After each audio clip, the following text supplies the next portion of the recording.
फिर मामला ये है, टैक्सेस लेबीड, एक बात कॉमन आप देखेंगे हर जगह, लेबीड यूनियन गवर्नमेंट कर रहा है। Taxes levied by union government,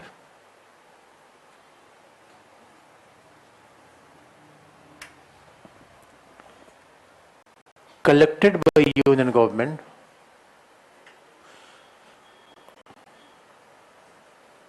संघ सरकार के द्वारा ये संग्रहित भी किया जाएगा।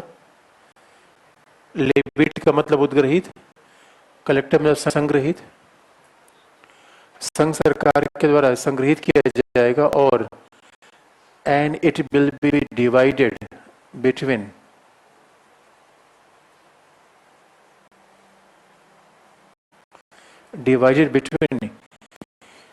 Union and the state.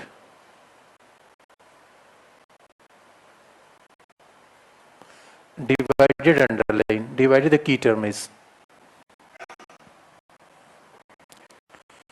divided between union and the state.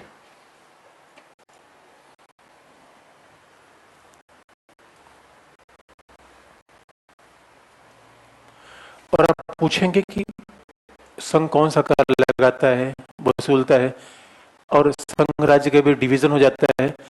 अच्छा, ये बात आपको अजीब से नहीं दिखती? तो पहला आप ये पूछेंगे कौन सा ऐसा टैक्स है जो संघ लगाता है, वसूलता है और डिवीजन हो जाता है। तो अभी क्या है, all central taxes.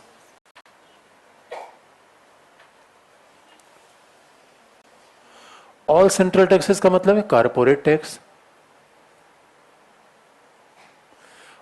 Income tax, custom, all central taxes are, सभी प्रकार के जो केंद्रीय कर हैं वो आज की डेट में संघ और राज्यों के बीच डिवाइड हो रहे हैं। All central taxes except cess and surcharge, सभी केंद्रीय कर डिवाइडेड होंगे। सेस यानी अधिभार, सेस उपकर और अधिभार, सरचार्ज का मतलब अधिभार। सरचार्ज क्या है, टैक्स पे लगाए गए एडिशनल टैक्स है। मान लीजिए हमने सर्विस टैक्स कहा कि 20% होगा, 0.5% सरचार्ज लगा दिया, सरचार्ज डिवाइड नहीं होगा, केवल यूनियन के पास जाएगा।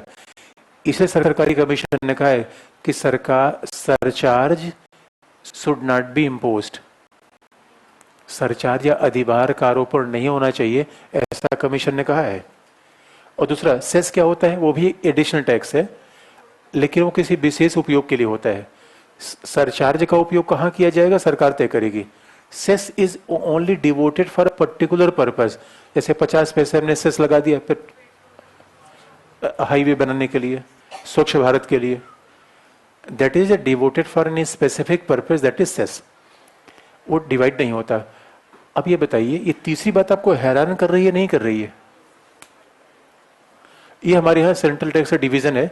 वैसे आप ये भी जानते हैं कि टैक्सेस के डिवीजन के अलावा फाइनेंशियल मामलों में 2-3 बातें और होती हैं। पीएसयूज, जो मेजर नवरत्न कंपनियां हैं, किसके नियंत्रण में है? राज्य के नियंत्रण में। खादी ग्रामोद्योग भंडार किसके नियंत्रण में है? राज्य। जूता भंडार किसके नियंत्रण में है? राज्य, जूता भंडार। मछली पालन किसके? मुर्गी। अब मछली, मुर्गी, सुअर के बेचने से कितना पैसा मिलेगा? और यहाँ क्या है, यहाँ पे देखिए रिलायंस पे टैक्स कौन मारता है? और अब देखिए यहाँ पे एनटीपीसी, एचपीसीएल, बीपीसीएल, जितनी नवरत्न कंपनियां हैं, इसे आप देखेंगे संघ की माली हालत मजबूत है राज्यों की, इसे कभी ध्यान देगा। एक तरफ राष्ट्रपति भवन जाके देखिए और दूसरी तरफ राज्यों का राजभवन देखिए, राजभवन ऐसे वीरान दिखाता है, Rashtrapati Bhavan oh my God चमचम। मुख्यमंत्री का आवास जाके देखिए और 7 race course road, no comparison at all, no comparison. जो संघ के पास है दोस्तों मालामाल है, जो राज्य के पास गया बेहाल है। आप में कोई टीचर है? बहुत सारे टीचर कई बार क्लास करते हैं, टीचर आप में कोई है? कई लोग हाथ नहीं उठाते संकोच के मारे, कैसे हाथ उठाएं? Are you teacher? अच्छा, अगर कोई टीचर होगा जो सेंट्रल स्कूल में पढ़ाता है, उसकी कंडीशन देखिए, जो स्टेट में पढ़ाता है उसकी कंडीशन देखिए। सेंट्रल स्कूल वालों को 1 तारीख को पेमेंट मिल जाएगा, राज्य वाले देखते थे यार दे दो पेमेंट भाई, दे दो यार। 10 तारीख, अगर आप नहीं हो तो आपके पेरेंट्स होंगे। और ऐसे बच्चे बड़े सफर करते हैं भाई, दिल्ली में सबको समय पैसा देना है, अब सरकार ही नहीं पैसा दे रही है। अच्छा टीचर एकदम मस्त प्राणी है, उसको बोला चलो बिना पढ़ाई मिल रहा है, 4 महीने बाद ही मिले, कौन सा चिंता है। मैंने मजाक किया, लोग पढ़ाते हैं तो 4-4 महीने बाद पेमेंट मिल रहा है। अच्छा टीचर बड़ा खुश होता है और 4 महीने तक परिवार को दबा कर रखेगा, यार देखो पेमेंट नहीं मिल रहा है, क्या ऐसे कर रहे हो। उसका जो इकट्ठे मिलेगा तो काट काट के दे देगा। उसको भी लगता है चलो भाई, क्योंकि सरकार का पैसा मिलेगा तो ये वो जानता है, 2 महीने बाद ही मिले। राज्य की हालत बड़ी खराब है दोस्तों। और दूसरा, अभी मोदी गवर्नमेंट ने जो हाई स्पीड ट्रेन के लिए जापान से उधार लिया, क्या राज्य भी उधार ले सकता है क्या। और होता क्या है, जापान से हमने उधार लिया, हमारे संविधान में कहा गया है कि borrowing capacities only belong to the union. Japan से हमने उधार लिया 0.2% पे और राज्यों को दे दिया 4% पे।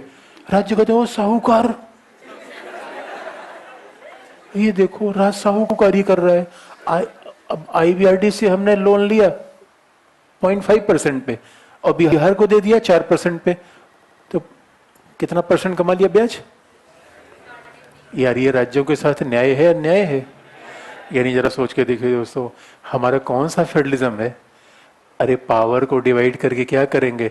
एक बात याद रखिए दोस्तों, अगर मान लीजिए आपके कहने पे आप इस बार घर पे गए और आपने कहा ना अब हमारा परिवार संघात्मक बनेगा, और ताऊ बैठो पहले पेपर पे डिवीजन होगा पावर का कि क्या क्या काम आप करोगे, क्या क्या काम हम करेंगे, और मेरे कमरे में बिना समय पे नहीं आओगे। घर वाले के गार्डियन क्या कहते हैं, कभी बच्चे कमरा खोल घुसे, क्या कर रहा है, अरे क्या कर रहा है, हमारी मर्जी है। ऑटोनॉमी चाहिए कि नहीं दोस्तों, ऑटोनॉमी इज वेरी इंपॉर्टेंट। इसलिए मान लीजिए कि आपने सारा काम को डिवीजन कर लिया और पेपर बैठ के तय हो गया, ये इनका काम है, इनका काम, इनका काम है, लेकिन पैसा मिला ही नहीं। याद रखिए, डिवीजन में अगर फेडरलिज्म का इसेंस है division of power, which division is more important, financial और एडमिनिस्ट्रेटिव, क्या वित्तीय या प्रशासकीय, वित्तीय या विधायी।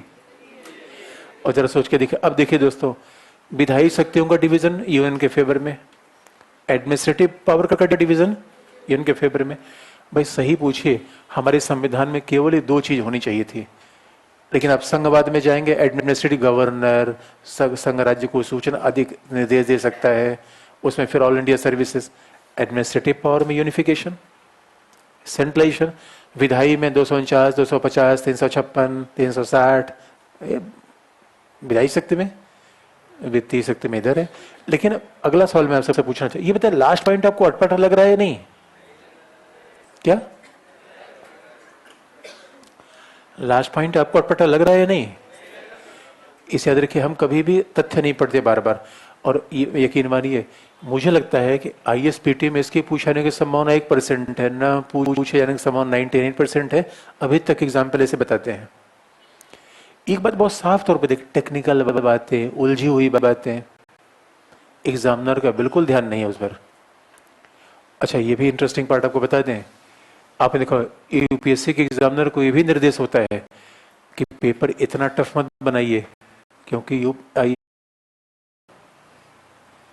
यूपीएससी का सबसे बड़ा टारगेट होता है कोचिंग इंस्टीट्यूट, कि जो शॉर्टकट का तरीका न अपनाया जाए। इसे शॉर्टकट, और कोचिंग का मतलब तो यही बन गया है, शॉर्टकट तरीका ठीक नहीं होगा। तो उनके टारगेट पे बात रहती है कि शॉर्टकट आप पढ़ाएंगे तो इधर से बात पूछ लेंगे। तो इसका मतलब है कि उन्हें बहुत बेसिक बातें पूछी जाती है, तो बार बार, जैसे राष्ट्रपति क्षमतान शक्ति, वहां से सवाल नहीं है, वीटो की शक्ति सवाल नहीं है, ये टेक्निकल मामला। अभी तक प्रीवियस ईयर के सारे पेपर आप यूपीएससी देख लीजिए, यहाँ सवाल पूछा हो तो मुझे बताइएगा, पूछा गया नहीं पूछा गया, नहीं पूछा गया। फिर भी मैं आपको हर चीज बताता हूँ, मैं जो बेसिक है मैं बताना पड़ेगा। मैं लेकिन ये ध्यान में रखते हुए कहाँ कहाँ उसका डायमेंशन, कहाँ कहाँ उसका डायरेक्शन जाता है। और कई बार देखिए हमारे पढ़ने में गलतियां ये होती है कि हम इसलिए पढ़ना चाहते हैं कि हमें मजा आता है, या इसलिए पढ़ना चाहता है टीचर से पूछने में और मजा आएगा, जरा पूछते हैं। ये उम्र पर्पज नहीं होना चाहिए, काम से काम, एग्जाम के हिसाब से इंपॉर्टेंट नहीं, हमारा ध्यान ही नहीं जाना चाहिए। लेकिन फिर वही बात अटक गई व्हाई इट इज इंपॉर्टेंट। अगर आपको ये अटपटा लग रहा है कि नहीं, लग रहा है तो बताइए, नहीं लग रहा है तो बताइए। क्या किसको लग रहा है अटपटा, क्यों?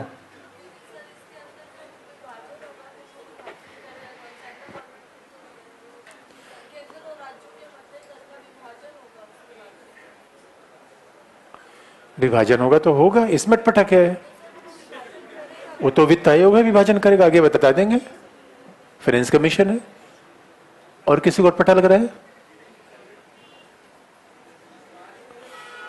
तो अटपटा क्यों नहीं लग रहा है ये भी बता दीजिए। क्या करें? ये सबसे अच्छी बात है, ये संघ का विषय राज्य का विषय पानी है।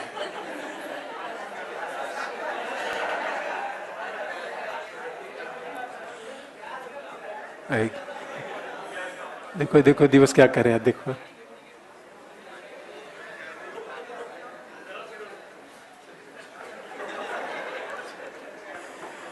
तो बताइए लास्ट, देखिए लास्ट वाला issue why it is surprising, थोड़ा अटपटापन इसलिए है।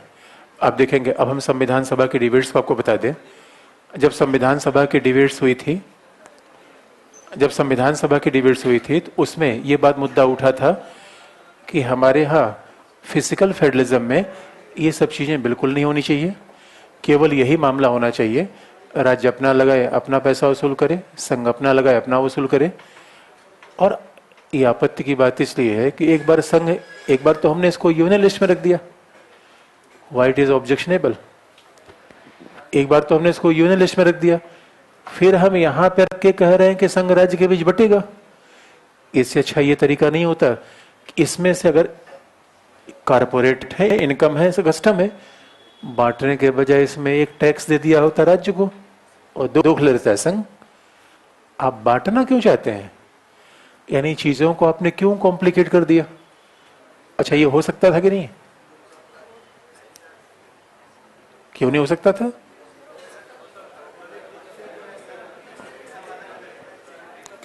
पर देखिए नहीं रखा गया, उसका ऐसा क्यों रखा गया उसके आर्गुमेंट अलग है, लेकिन क्या ये हो सकता था कि नहीं? भाई एक अजीब सी बात है, संघ लगाएगा वसूलेगा, क्योंकि याद रखिए ये टैक्स ऐसे नहीं है, रेलवे वाले टैक्स ये नहीं है। ठीक है, एक मामला है कस्टम का मामला है कि जो पोर्ट वगैरह पे लगता है, ये तो मान लिया कि यूनियन के पास जाएगा। अरे इनकम टैक्स राज्यों को देने में क्या प्रॉब्लम है? जो इनकम टैक्स देते हैं वो लोग राज्य में ही तो रहते हैं, तो राज्यों से वसूल लेता।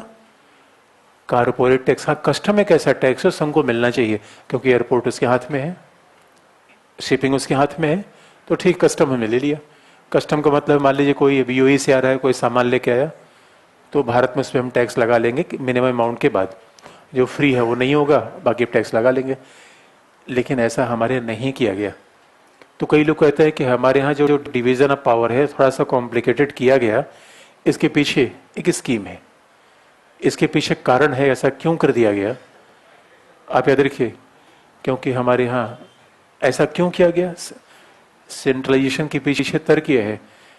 अब जरा सोच के देखिए, अगर ये टैक्स राज्यों को दे दिए गए होते तो एक समस्या आ जाती, क्योंकि आजाद भारत में the economic status of each and every state was not equal. एक तरफ बीमारू राज्य थे, दूसरी तरफ पिछड़े राज्य थे। अंग्रेजों ने भारत का शासन किया राजस्व वसूलने के लिए, भारत के कल्याण के लिए नहीं। और हमारे यहाँ जो 90 के बाद a new democratic vision of India आया, हमें सामाजिक आर्थिक न्याय करना था या केवल प्रशासन करना था? ये बात आप याद रखिए। भाई प्रशासनिक तंत्र अंग्रेजों ने बना दिया था, लेकिन उस प्रशासनिक तंत्र से हम भारत की पूरी एक नए आधार रखना चाहते थे, और इसलिए हमने सेंट्रलाइजेशन किया, क्योंकि संघ वसूलेगा बांटेगा, और जब बटेगा तो तरीका हो सकता है कि गरीब राज्यों के फेवर में चला जाए।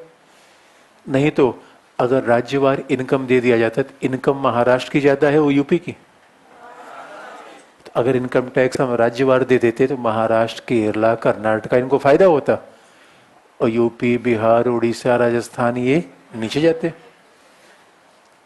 अब देखिए सेंट्रलाइजेशन का फायदा है या घाटा है? इसलिए ऐसा स्कीम अपनाया गया कि हमने राज्यों को नहीं दिया, पहले संघ वसूलेगा, फिर उसको इकट्ठा कर लेगा, फिर हम राज्यों में बांट देंगे, और राज्यों में बांटेंगे। बात को इस तरीके से समझिए, हमारा संघवाद ऐसा है दोस्तों, मान लीजिए एक संघवाद federal system is like a family, is like a joint family, और एक उसमें परिवार में एक बच्चा है जो भी पढ़ रहा है, दूसरा है बेरोजगार है, और तीसरा है कमाने वाला है। तो अब बताइए, परिवार में पैसे के डिस्ट्रीब्यूशन में बेरोजगार और पढ़ने वाले को ध्यान रखना चाहिए या नहीं रखना चाहिए, या केवल पैसे वाले पे ध्यान रखा जाए? इसलिए दोस्तों, हमारे यहाँ विषमता को दूर करने के लिए ये फाइनेंशियल सिस्टम अपनाया गया, और इसलिए ऐसा कहा जाता है centralisation is not harmful for the states, not harmful for the state. और चूंकि अभी आ गया तो डिवीजन की एजेंसी होनी चाहिए। लास्ट में है क्या है? डिवीजन। क्या की टर्म है? डिवाइडेड। तो अब डिवीजन के लिए पूरा इंस्टीट्यूशन क्या होगा, पूरी संस्था क्या होगी, उसका उल्लेख किया गया। अब डिवीजन कौन करेगा? अगला हेडिंग, फाइनेंस कमीशन, वित्त आयोग।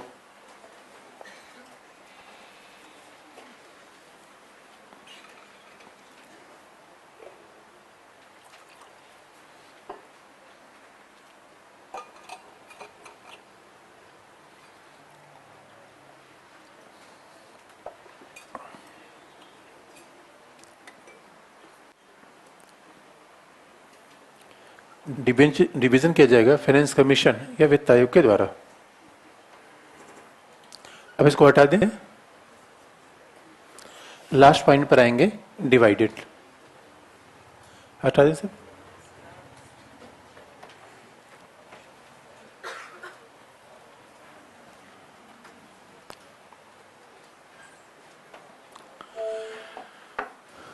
अब आपको याद दिला दें, अब प्रीलिम्स के लिए इंपॉर्टेंट चीजें हैं। अभी तक जैसे कि इसीलिए डिवीजन के लिए लिखा गया है,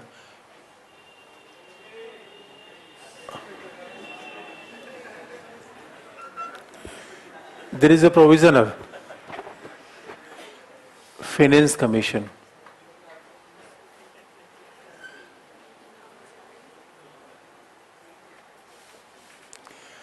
there is a provision of finance commission under article 280।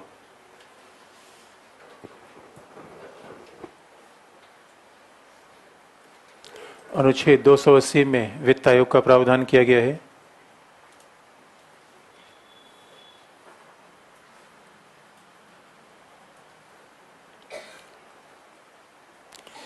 वित्त आयोग का प्रावधान किया गया है।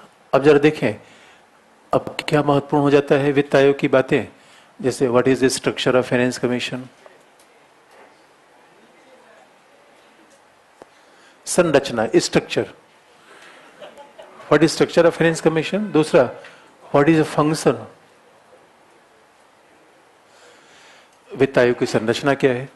अब ये चीजें आपको याद करने वाली बनती हैं, प्रीलिम्स के लिए इंपॉर्टेंट रहेंगी। What is the structure of finance commission, function and role of finance commission.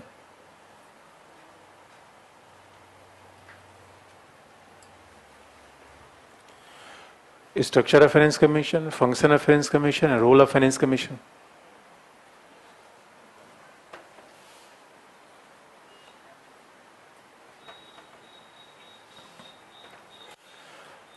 अब आप देखेंगे, जो बात आपको याद करने की है कि स्ट्रक्चर ऑफ फाइनेंस कमीशन, तो संविधान में लिखा गया है कि वित्त आयोग का एक अध्यक्ष होगा और 4 अन्य सदस्य होंगे, 1 चेयरपर्सन और 4 अन्य सदस्य होंगे। यानी the structure of finance commission is headed by a chairperson and 4 other members. So finance commission comprised of 5 members. वित्त आयोग 5, वित्त आयोग में 5 सदस्य होंगे। लेकिन जो बात ध्यान में रखने की है,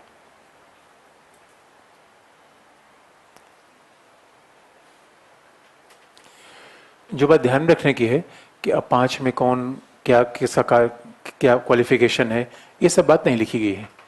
इसलिए 28 के अकॉर्डिंग, 280 के according a parliamentary act was made in 1951।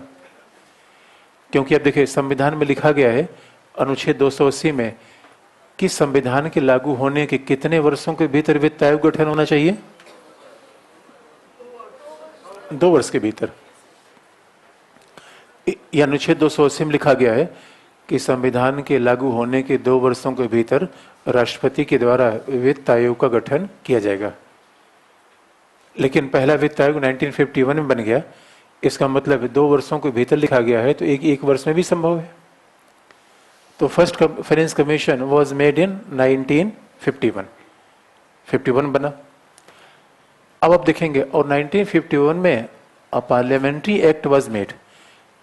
केसी नियोगी पहले वित्त आयोग के पहले अध्यक्ष थे, और in 1951 one parliamentary act was made, और उसमें लिखा गया कि वित्त आयोग का जो सदस्य अध्यक्ष होंगे क्वालिफिकेशन क्या है। अब ये बेसिक चीज़ें हैं, प्रीलिम्स के लिए बहुत इंपॉर्टेंट बातें मानी जाती है। इसका मतलब वित्त आयोग की पूरी संरचना संविधान में नहीं है, that is made in the parliamentary act 1951।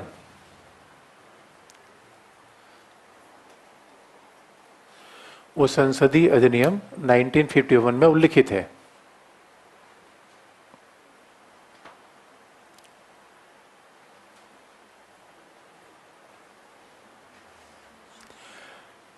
अब वो संसदीय अधिनियम 1951 में उल्लिखित है, इसका मतलब ये हो गया कि वित्त आयोग का अध्यक्ष कौन होगा, जिसे सामान्य विषयों की जानकारी होगी। इस अधिनियम में लिखा गया है who is chairperson of finance commission, the person he is or she is known to the general affairs. सामान्य विषयों की जानकारी होगी। अब सामान्य विषय का मतलब पॉलिटिशियन हो सकता है, इकोनॉमिस्ट हो सकता है, प्रशासक हो सकता है।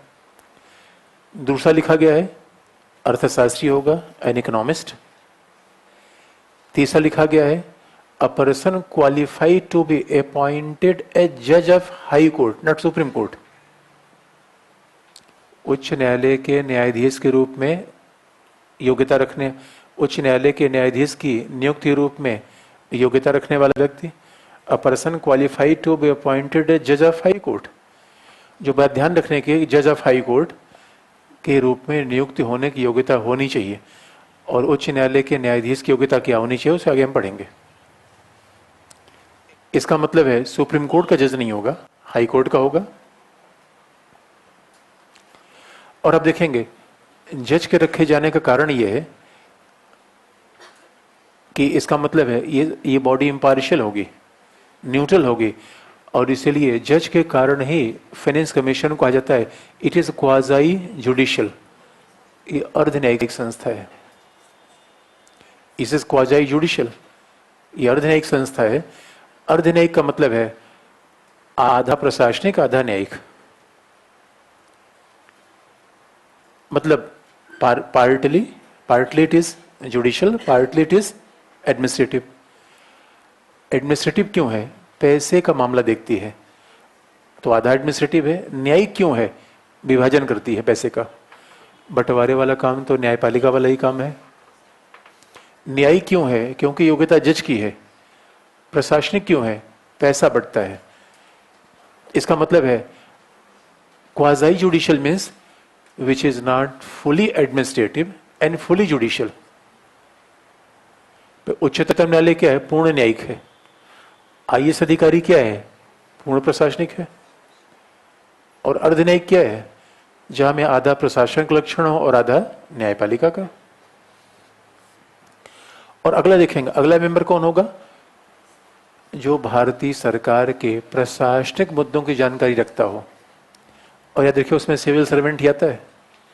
A person who is aware of the administrative issues of the union government.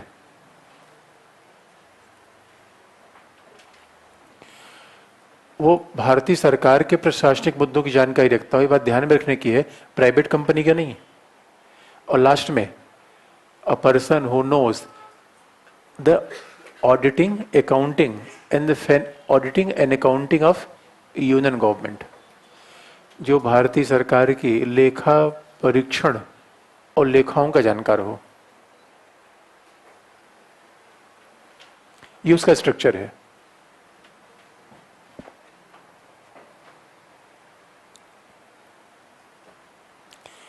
और ये सारी बात लिखी गई है पार्लियामेंट्री एक्ट में। अब देखिए, अब इस संरचना का हम विश्लेषण कैसे करते हैं। अगर हमने बेसिक संरचना देख ली तो ये कम से कम प्रीलिम्स का पॉइंट ऑफ व्यू हो गया। तो अब सवाल ये है कि व्हाई फाइनेंस कमीशन। अब अगर हमें ऐसे खास बात देखेंगे, फाइनेंस कमीशन हमारे संवैधानिक संस्थाओं में भी लिखा गया है, इसलिए फाइनेंस कमीशन पे यहाँ ध्यान देने का और भी कारण बनता है। तो फाइनेंस कमीशन फिर वहाँ आपको नहीं बताएंगे हम, या अगर हमने बता दिया। अब जरा देखिए इस इंफॉर्मेशन से आपको क्या क्लू निकलता है, what is analysis. Now you can write कि एनालिसिस क्या है उसका। अगला पॉइंट, स्ट्रक्चर ये हो गया। स्ट्रक्चर में क्या हो गया, चेयरपर्सन, जज, इकोनॉमिस्ट, प्रशासनिक और ऑडिटिंग अकाउंटिंग जानने वाला एक आदमी। अब इसका एनालिसिस क्या निकलता है संघीय व्यवस्था में, जरा देख लीजिए पहला point.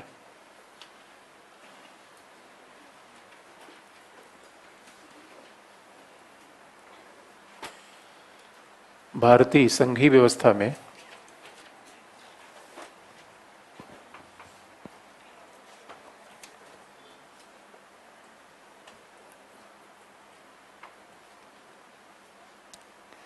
In a federal form of government in India, भारतीय संघीय व्यवस्था में संघ एवं राज्यों के बीच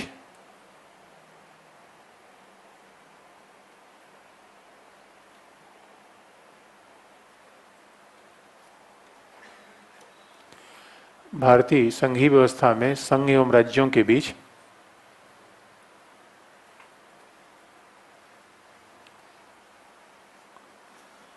संघ एवं राज्यों के बीच विवाद के समाधान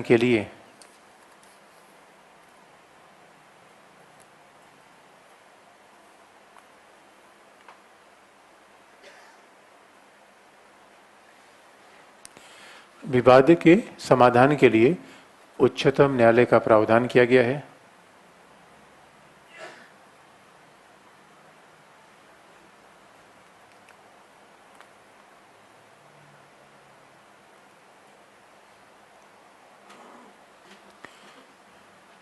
प्रावधान किया गया है यानी there is a provision of Supreme Court for adjudicating the dispute between union and the state or between the state। और आप ये बात जानते हैं संघीय विवाद का मतलब क्या है, जो विवाद संघ और राज्य के बीच हो, जो विवाद राज्य राज्य के बीच हो, एक तरफ अनेक राज्य हो दूसरी तरफ एक राज्य हो, that is a federal dispute. संघीय विवादों में दिल्ली और संघ सरकार के बीच का विवाद संघीय नहीं होगा, क्योंकि दिल्ली यूटी है। ये पीटी में पूछा गया सवाल है कि संघीय विवाद क्या होता है बताइए। अब जब सोच के देखिए कितना इससे सिंपलेस्ट कोई सवाल हो सकता है, कितना फंडामेंटल और अप्लाइड सवाल है ये। लेकिन अब लिखने की बात अगला पॉइंट, परंतु संविधान में यह भी उल्लिखित है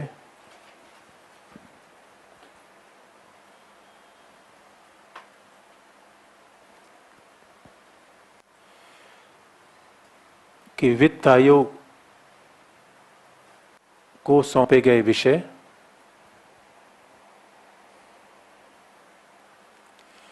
issues given to the Finance Commission,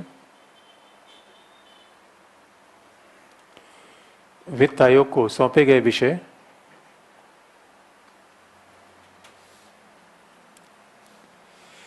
एवं संघ राज्य के बीच वित्तीय लेन देन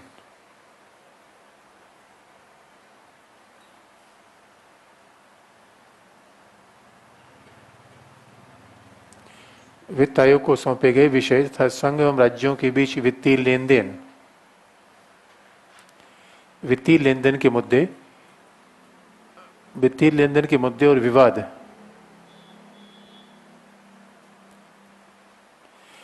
उच्चतम न्यायालय की अधिकारिता में शामिल नहीं होंगे।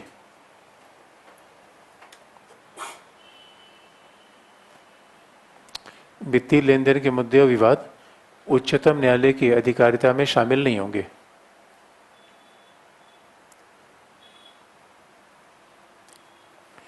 यानी एनी इश्यूज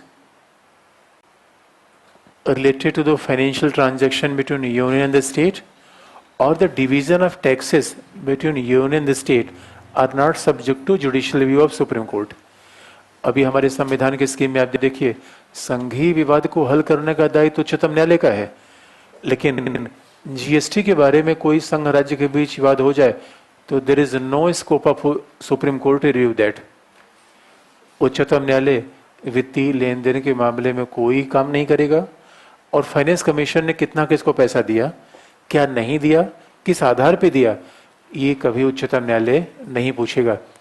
इसलिए आप देखेंगे, आपको ऐसा नहीं लगता कि हमारे यहाँ फेडरल स्कीम में फाइनेंस कमीशन का बहुत बड़ा रोल आ गया। अब आप देखेंगे मेंस लिखने के तरीके में पीटी क्या होता है, हमारा एक टॉपिक से विषय होता है। पीटी में फाइनेंस कमीशन का सवाल केवल फाइनेंस कमीशन से होगा, मेंस में कभी भी एक टॉपिक का विषय नहीं होता। जीएस में आप देख लीजिए, विषय में देख लीजिए, मेंस में जब तक आप इंटर रिलेशन नहीं समझ पाते तब तक कोई उत्तर नहीं लिख पाएंगे, अच्छा उत्तर तो लिख ही नहीं पाएंगे। There is always you search for inter relation. न्यायालय हम अलग पढ़ेंगे, संघवाद अलग है, वित्त आयोग अलग है, हर चीज आपस में जुड़ जाती है। और अब देखिए, इसलिए हमारे फेडरल स्कीम में finance role of finance commission is very important. अब इस बात को एक अगले तरीके से भी विश्लेषण कर सकते हैं, अगले तरीके से विश्लेषण कर सकते हैं कि आप देखेंगे संघीय व्यवस्था में एक तरफ संघ है, दूसरी तरफ राज्य है। पैसे के बंटवारे का न्यायालय को दिया नहीं गया, लेकिन संघ और राज्य को भी नहीं दिया गया।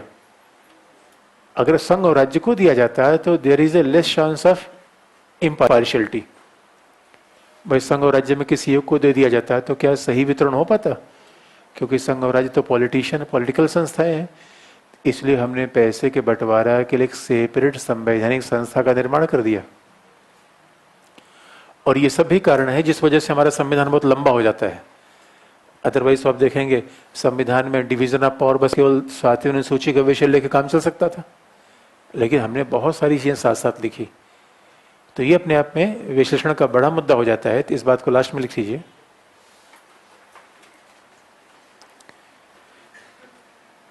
कि करों के विभाजन का विषय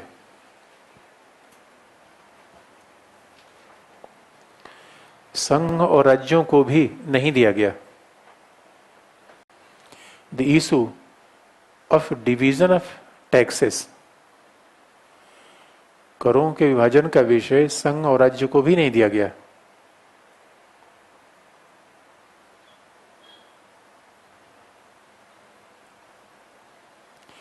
The issue of division of taxes is not given either to union or the state. संघ और राज्यों को भी नहीं दिया गया, अपितु इसके लिए वित्त आयोग जैसी अर्ध न्यायिक संस्था का निर्माण किया गया।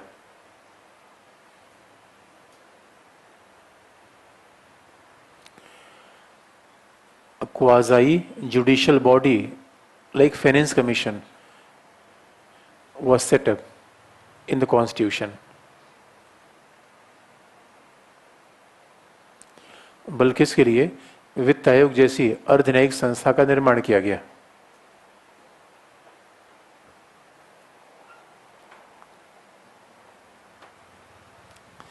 ये तो स्ट्रक्चर की बात हो गई, ये स्ट्रक्चर की बात हो गई। तो हर इंफॉर्मेशन में हम एनालिसिस ढूंढ लेते हैं। तो अब दूसरी बात, अगर फंक्शन की बात देखी जाए, अभी सब फंक्शन आपको याद होने चाहिए। प्रीलिम्स के लिए सब मैंने कहा तो बेसिक ही चीज तो आपको याद रखना है। और अब याद रखिए, बेसिक ही चीज हमें याद नहीं हो पाती। जैसे कि फाइनेंस कमीशन का मूल काम क्या है, देखिए आपको बता दें, फाइनेंस कमीशन का मूल काम जो है,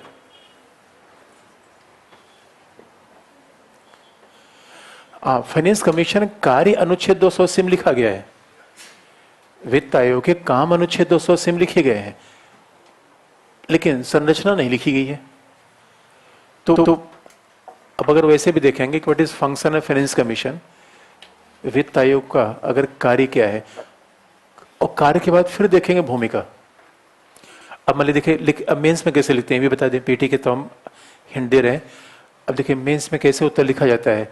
एक छोटा सवाल आ गया, एक लाइन का सवाल है कि right A short notes about finance commission.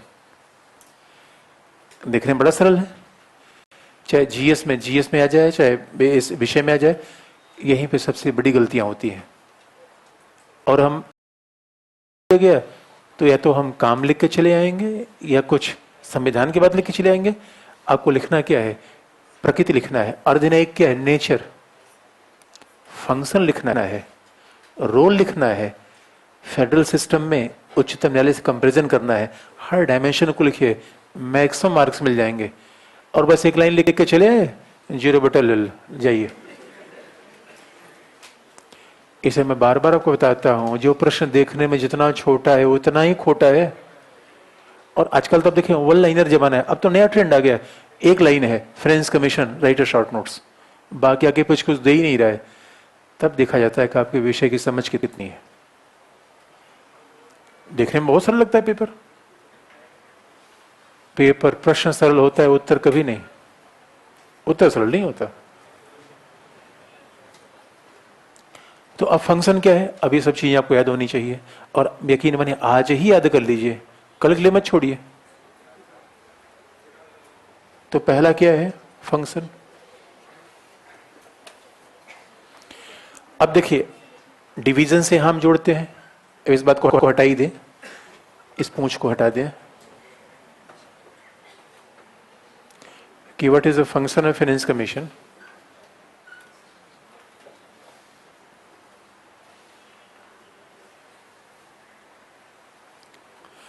अच्छा, किसी ने पूछा भी है कि जेएनयू के एंट्रेंस के लिए क्या पढ़ें, बस जो पढ़ा जाए वही पढ़ लीजिए, निकल जाएगा, टॉप कर जाएंगे। निकल जाए कह रहे हैं। अब ये तो आप देख लीजिए क्या हो कि इंग्लिश में होगा एग्जाम, इसलिए अब देखिए अंग्रेजी शब्द पढ़ने का फायदा है कि नहीं है, अंग्रेजी शब्द। और मैं फिर आपको बताता हूं एक बात, मैं बहुत, अब देखिए अपने मुंह से प्रशंसा करना ठीक नहीं लगता दोस्तों, खराब में लगता है। एक कुछ ऐसे फैक्ट आपको बता दे जो हमारे स्टूडेंट, जैसे डीयू घर में कई हमारे स्टूडेंट पढ़ा रहे हैं इस समय, मतलब और विश्वविद्यालय में पढ़ा ही रहे हैं डीयू में, तो कभी कभी कोई आ जाता है तो वो बताते हैं सर आज की डेट में पॉलिटिकल साइंस से इतने लोग हिंदी मीडियम में जेआरएफ हो रहे हैं, इंग्लिश में नहीं है। वो कारण क्या है, वो मेरी किताब। इस बात दोस्तों, अब देखो भावनात्मक होने की आवश्यकता नहीं है सर, ये सच बात है दोस्तों, ये मैं नहीं कह रहा हूं। अब यकीन मानिए आपको तो दोस्तों, सच सच बताए आज की डेट में इंग्लिश में कई, अब उस किताब को मैं इंग्लिश में करने का प्रयास कर रहा हूं लगातार। तो क्या, ये देखो यार, ये सच है दोस्तों, कितना इफेक्टिव है। तो आप अब इसका मतलब है कि आप जेएनयू के बारे में चिंता ही मत करिए, बस अच्छे से पढ़ लीजिए, बस अच्छे से पढ़ लीजिए, क्लास कर लीजिए और बस ध्यान से पढ़िए, जेएनयू का एंट्रेंस पास हो जाएगा। क्या है बुक का नाम, ओ माय गॉड,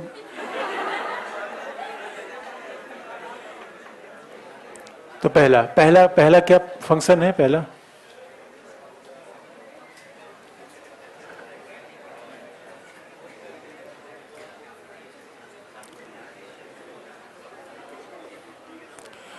और दूसरी बात आपको बता दें जो मेरे के स्टूडेंट नहीं बताया, तो डीयू में तो यह हाल हो गया है कि मेरे के स्टूडेंट का वो अभी पढ़ा रही हैं, वो डीयू में वो भी पढ़ा रही हैं, तो एक दिन आई उसको, तो उन्होंने कहा कि सर आपको, आपसे डीयू के प्रोफेसर बहुत चिढ़ने लगे हैं। मैंने कहा मैसेज, मैं सामान्य सा व्यक्ति, डीयू का प्रोफेसर हो मैं कहा। उनका नहीं नहीं, आप किताब देख के आपका नाम जान गए हैं। वो कहते हैं ये सब पढ़ के बच्चे किताब पढ़, मूल किताब कौन पढ़ेगा। अब सवाल है दोस्तों, अब हिंदी मीडियम का बच्चा मूल किताब कैसे पढ़ पाता, ऐसा सोच के देखिए। इसलिए कितना लेवल प्लेइंग फील्ड किताबों का तो महत्व बड़ा होता है भाई, लेवल प्लेइंग फील्ड कितना हो गया। यकीन मानिए अब इंग्लिश में कहाँ कोई गांव का बच्चा है तो इंग्लिश में किताब कहाँ पढ़ पाएगा वो भी ओरिजिनल टेक्स्ट। ओरिजिनल टेक्स्ट आप पढ़ भी लेंगे, समझ में क्या आएगा, उसमें प्रश्न के हिसाब से जोड़ ही नहीं पाएंगे, गुम हो जाएंगे। इसे थोड़ा उनको ये लगता है कि नहीं इस किताब के कारण बच्चे शॉर्टकट अपनाते हैं, लेकिन अब जिनके पास कोई विकल्प नहीं था वो क्या करे हैं, शॉर्ट ही कट अपना लिया उन्होंने। तो सारे एंट्रेंस में तो उसी को पढ़ लीजिए, बाकी चिंता की बात नहीं है। फंक्शन पहला, पहला क्या है, डिवीजन ऑफ टैक्सेस।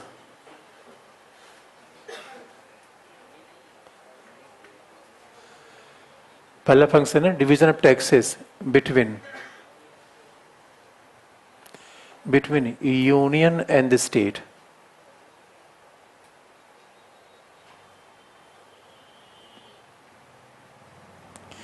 डिवीजन की टर्म हो गया, division of taxes between union and the state, ये सबसे सामान्य काम है उसका। दूसरा उसका काम है, अब डिवीजन कैसे किया जाता है इसको अभी इसका विस्तार करेंगे, एक ही लाइन का विस्तार करेंगे। डिवीजन का मतलब है, और डिवीजन दो तरीके से होता है, वर्टिकल एंड हॉरिजेंटल।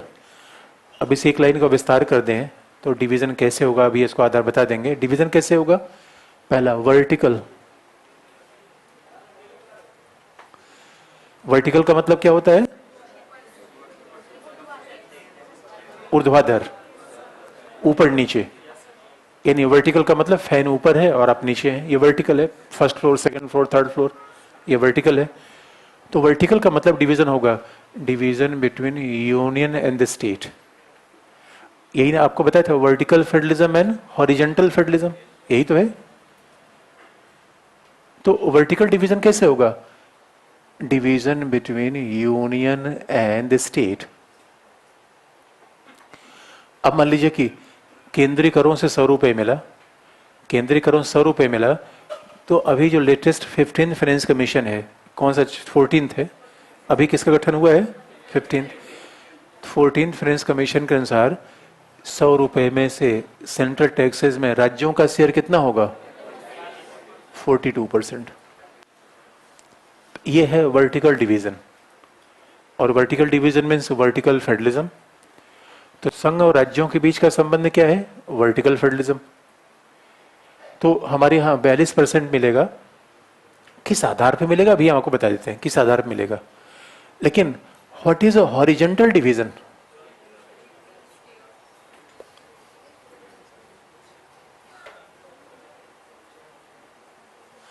हॉरिजॉन्टल क्या है, 42% में राज्यों को कितना शेयर मिलेगा, 29 राज्यों को 42% में कितना शेयर मिलेगा, ये 36 है। 36 का मतलब बराबर, ये कमरा बगल, आप लोग 36 बैठे हुए हैं हॉरिजॉन्टल, वही 36 हॉरिजॉन्टल एक ही है। तो 36 बैठे हुए हैं आप लोग, आसपास बैठे हुए हैं। तो 42% में राज्यों का डिवीजन कैसे किया जाए, that is decided by each and every finance commission. ये क्राइटेरिया संविधान में नहीं है, और इसीलिए अब देखिए इसमें अपडेट क्या होगा, जैसे 15th फाइनेंस कमीशन की रिपोर्ट आएगी तब आप उसको अपडेट कर लेंगे, और उसमें कोई चेंज होता है तो।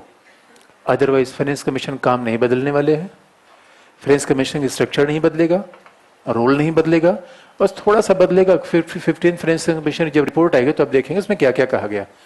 तो अब जो 42% जो डिवीजन होगा वो किस आधार पे होगा, पहला इनकम डिस्टेंस, आय दूरी।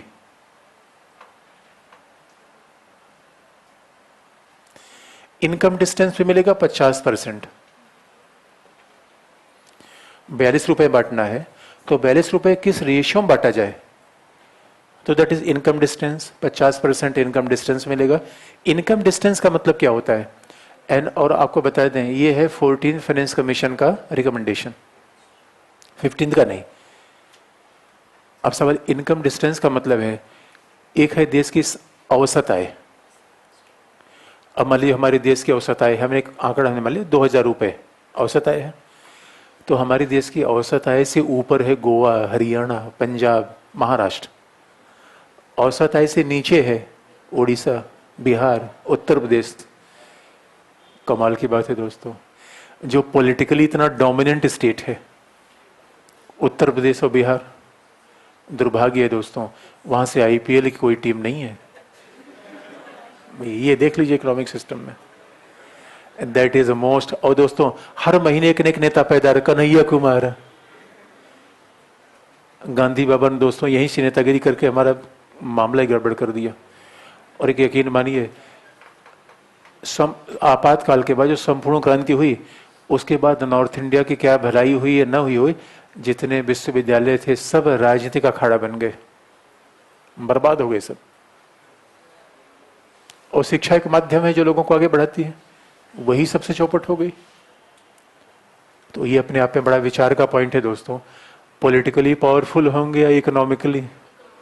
और मैं तो गांव के आदमी को देख के हैरान हो जाता हूं, कितना बड़ा अपने आप को तीरंदाज मानता है। हम सरकार बनाएंगे, अरे बावरे पहले अपने आप के बना, सरकार बनाएगा। और दोस्तों हमारे हर आदमी क्या होता है, नेता बनने का शौक, निरहुआ हम नेता बनेगा। ये बताइए मनोज तिवारी गाना गा रहे, कोई प्रॉब्लम क्या थी गाना गाने में? कि ये दोस्तों ये Gautam Gambhir Nirahua, Nirahua means he is a Mika Singh of Bihar, and that is a better introduction.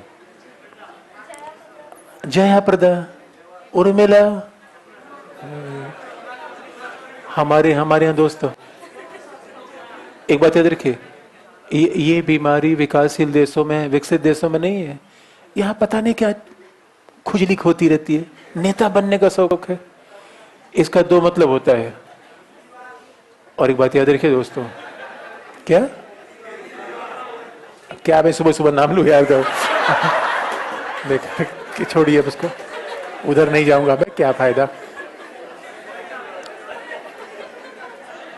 अच्छा अभी इधर नहीं, अब डिस्टर्ब नहीं है। अच्छा इनकम डिस्टेंस हम बता रहे थे, उसी में बात आ गई।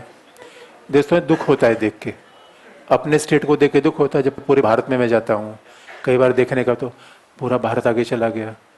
और हम अगर अपने प्रांत के लिए कुछ काम भी करना चाहें तो पॉलिटिक्स से लोगों के विचार इतने हावी हो गए हैं, कोई नहीं पाता कोई में। और याद रखिए दोस्तों, सच पूछिए, मुझे लगता है देश की भलाई पॉलिटिक्स से होगी या किसी और माध्यम से होगी? पॉलिटिक्स से नहीं हो सकती देश की भलाई। इकोनॉमिक्स है, सोशल सर्विस है, जो जिस फील्ड में काम कर रहे हो उस फील्ड में एक्सीलेंट करे, समाज के लिए कुछ काम करे। जब देखो तब राजनीति, राजनेता बनने का शौक है। बिन मनोज तिवारी, रिंकिया के पापा, अरे गाओ यार तुम, बिला वजह आ गए यहाँ पे पॉलिटिक्स में, पता नहीं क्या लेने आ गए। क्या पहला क्या है? अच्छा इनकम डिस्टेंस का मतलब क्या है? जब बात अब इनकम डिस्टेंस की जो सबसे बड़ी बात है कि जो जिनका आय औसत आय से कम है उनको पैसा ज्यादा मिलेगा, जिनकी आय औसत आय से ज्यादा है उनको पैसा कम मिलेगा। ये इनकम डिस्टेंस का मतलब है। इसका मतलब है वित्त आयोग पैसा बांटने में किसको फेवर करता है? गरीब राज्यों को, अमीर राज्यों को? तो अब बताइए, जो अमीर राज्य इस बात को बर्दाश्त करेंगे या नहीं, ये उनके ऑब्जेक्शन है। अभी विश्लेषण की बात करें तो अमीर राज्य कहते हैं भाई ये बताओ, अब मान लीजिए अगर ये राजकोषीय प्रबंध अच्छा नहीं कर रहे हैं, आय नीचे जा रही है, तो आप बंटवारे में तो निश्चित तौर पर जो लोग फिजिकल मैनेजमेंट अच्छा कर रहे हैं, राजकोषीय प्रबंध अच्छा कर रहे हैं, ये डिबेट संविधान सभा में उभरा था और 11 फाइनेंस कमीशन के बाद फिर उभर आया। 11 फाइनेंस कमीशन के बाद सारे धनी राज्य इकट्ठे हो गए। ठीक वैसे ही जैसे आज आपने सुना होगा कि अब फाइनेंस कमीशन का पॉपुलेशन क्राइटेरिया क्या रखा जाए, 71 का आधार रखें या 2011 रख ले, उसमें विवाद मचा हुआ है। धनी राज्य इस बात का विरोध कर रहे हैं। और दोस्तों हमारे संघवाद के सामने एक बड़ी समस्या खड़ी हुई है, और संघवाद के सामने समस्या यह है, 91 के बाद हमारी इकोनॉमी लिबरलाइज हो गई। 90 के पहले हमारी जब सार्वजनिक उद्यमों की प्राथमिकता का सिद्धांत था तो राज्य के द्वारा गरीब राज्यों के लिए स्पेशल प्रयास किए जाते थे। अभी देखेंगे उदारीकरण, निजीकरण के जमाने में ज्यादा इन्वेस्टमेंट महाराष्ट्र में आ रहा है, गुजरात में आ रहा है, यूपी बिहार में nobody is willing to invest in UP Bihar. यकीन मानिए, चीन के राष्ट्रपति शी जिनपिंग गुजरात की यात्रा पे थे, तो मोदी ने प्रयास किया कि थोड़ा सा हमारा जो ईस्टर्न हाथ है वो कमजोर है, वहां भी थोड़ा इन्वेस्टमेंट करिए। चाइना एंड जापान डिनाइड, उन्होंने ना वहां भी इन्वेस्टमेंट नहीं करेंगे। अब जरा सोच के देखिए, इसलिए राज्यों के बीच की खाई बढ़ रही है, राज्य के अंदर खाई बढ़ रही है। तो अब आप देखेंगे, यही तो पॉलिटी संविधान का फर्क है। 7वीं अनुसूची में जाने पर डिवीजन आपको थोड़ी दिखेगा। 7वीं अनुसूची में सभी राज्यों को समान शक्तियां दी गई हैं। अब जब आर्थिक मुद्दे पर आप आएंगे तो बड़ी चैलेंज आ रहा है, और 90 के बाद तो वो चैलेंज लगातार बढ़ता जा रहा है कि आखिर में राज्यों के बीच जो विषमता उत्पन्न हो रही है, राज्य के अंदर विषमता उत्पन्न हो रही है, उसका हम कैसे समाधान लेकर आए। और अभी भी आप देखेंगे उदारीकरण का 28 साल पूरा होने को है, यूपी बिहार में कहाँ इन्वेस्टमेंट है। अब एक मुद्दा है सोचने का, लेकिन संघवाद पे जबरदस्त इंपैक्ट इसका आ रहा है। अब कैसे इसको मैनेज किया जाए? अमीर राज्य उधर से खींचे हुए है मामला। अमीर राज्य कहते हैं भाई ये बताओ, हर मामले में इन्हीं को फेवर करोगे आप, लोकसभा सीट उनके पास ज्यादा है, पैसा भी आप इन्हें को ज्यादा दोगे। इसका मतलब है कि आप हमेशा अच्छे प्रदर्शन को हतोत्साहित कर रहे हो। अब इसको हम कैसे मैनेज करें दोस्तों? अगला क्राइटेरिया क्या है? दूसरा है पॉपुलेशन।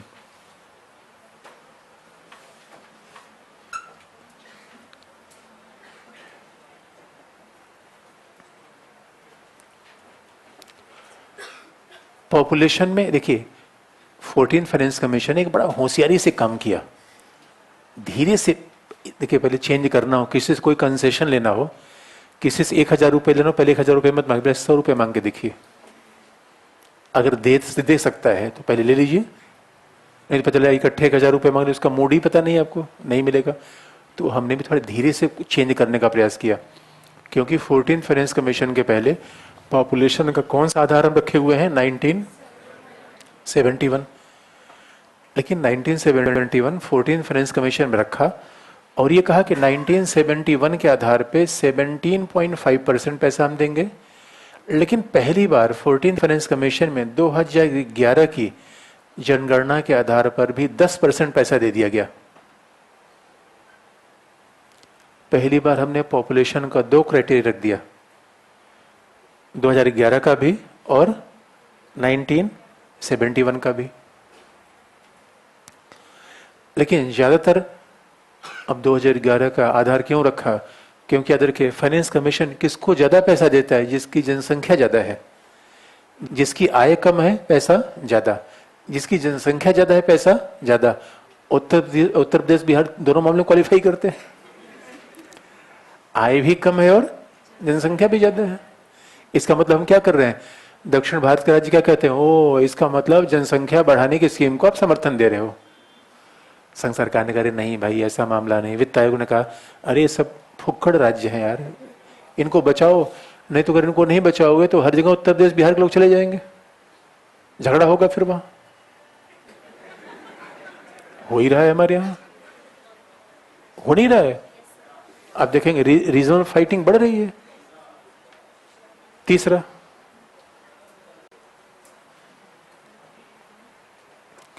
तीसरा है भूभाग, एरिया।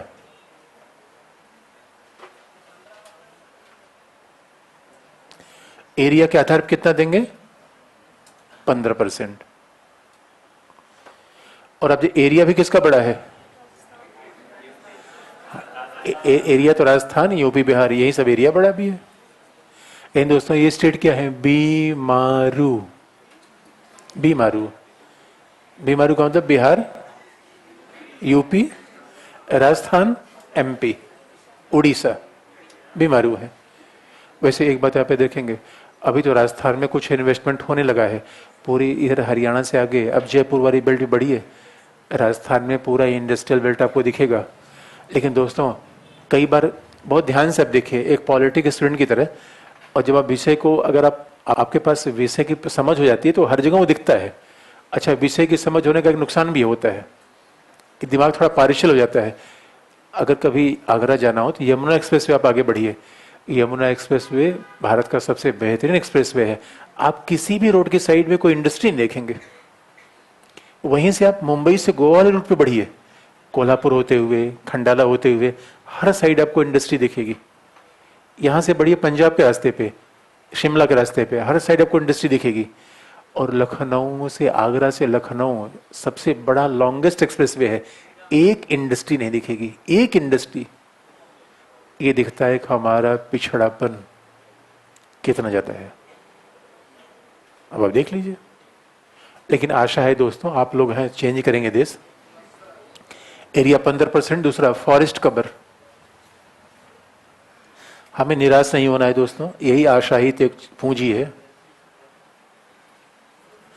फॉरेस्ट कवर पे कितना पैसा दे रहे हैं?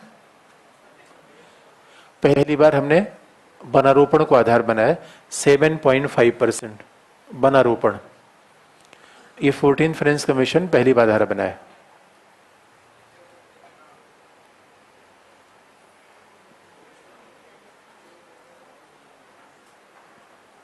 वनारोपण, वन का आरोपण, वनाच्छादन, यानी जिन राज्यों में वन का एरिया होगा, 14 फाइनेंस कमीशन पहली बार ये वनारोपण का सिद्धांत अपनाया गया।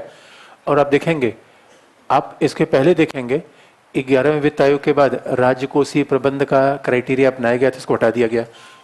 अब हो सकता है 15 फाइनेंस कमीशन में इनमें से कोई एक हटे, कोई एक नया जाए, या उनका रेशियो बढ़ जाए, ये हो सकता है।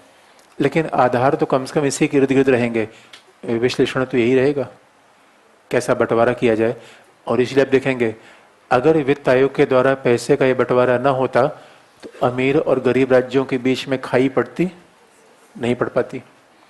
इसलिए हमारे यहाँ अब आप देखेंगे, संघ का ज्यादा शक्तिशाली होना संघीय व्यवस्था के लिए हानिकारक है, नुकसानदेह है?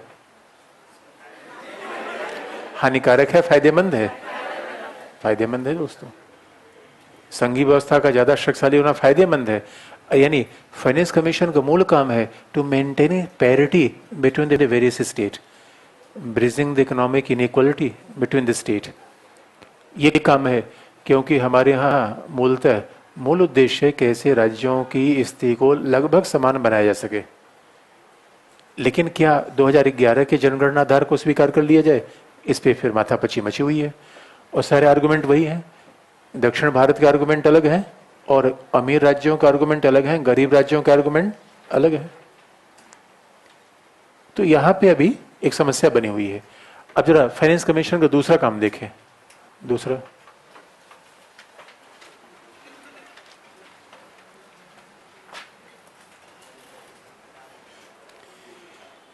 दूसरा काम है determining the principles, determining principle, सिद्धांत निर्माण करना राज्यों को दिए जाने वाले अनुदान का। डिटरमाइनिंग प्रिंसिपल्स फॉर ग्रांट्स, अनुदान, underline, grants given to state,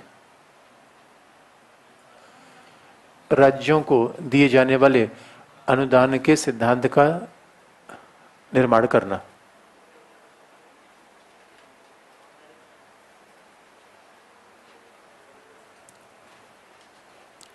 राज्यों को दिए जाने वाले अनुदान के सिद्धांत का निर्माण करना, determining principle for grants given to state.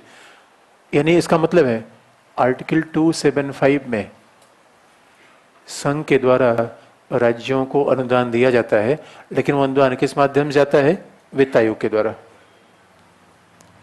That grant is given to the state via finance commission.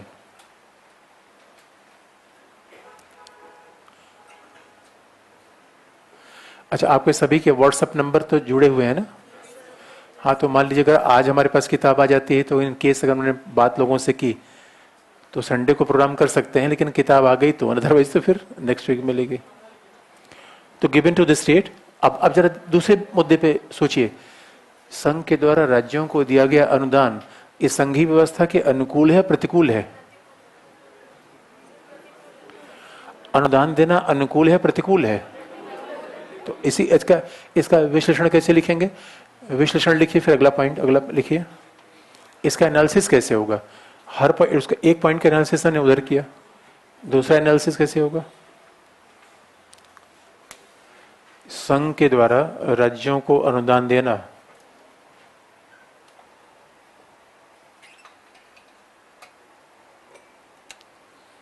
संघ के द्वारा राज्यों को अनुदान देना संघीय व्यवस्था के प्रतिकूल माना जाता है।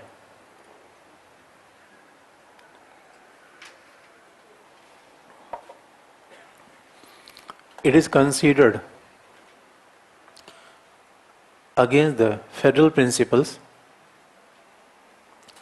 परंतु